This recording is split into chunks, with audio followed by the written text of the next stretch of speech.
Hi friends, ఇక ఇవాళ మా చెల్లెల పొలం కాడికి వచ్చిన బీరకాయలు తెంపుకోతాంకు. ఇక అంతా ఇక బీరకాయ తోట. ఇక మా అన్న, ఇక మా బావ, ఇక మా చెల్లె ఇక వీడియో తీస్తా అంటే అటు పోతుంది.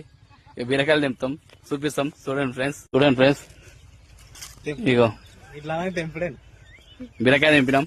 ఇంకో దగ్గర కలగూర కూడా ఉంది, ఆడుకోత ఆడ కూడా రీల్ చేస్తా. చూడండి ఫ్రెండ్స్, మీ ఇళ్ళలో కూడా మీ అక్కనో మీ చెల్లెనో ఉంటది, మీ బావ ఉంటారు. ఆల పొలాలలో పోయి పొట్టు తెంపుకొచ్చుకోరు, ఏం కాదు. మీ దాంట్లో మీ గ్రూప్ లో కూడా ప్రతి ఒక్కరు ఉంటారు, అలా షేర్ చేయరు ఈ వీడియో. చూసినా మా బావ మాకు బొమ్మడిలో కష్టం కావద్దని ఇక పాలకూర చూసినామా ఇలా పోషిస్తుండు. ఇస్తుంది బావ ప్రతి ఒక్కరికి దొరకాలి తెలుసా. మీ దాంట్లో కూడా ఉంటే షేర్ చేయరు. మా బావ చూసిన మాకు బొమ్మడిలో కష్టం పడకుండా పాలకూర తెంపిస్తుండు. కొత్తిమీర కూడా ఉంది, కొత్తిమీర కూడా తెంపిస్తారు. తెంపించుడే మేమే తీసుకుపోతాం, ఏమన్నాడు.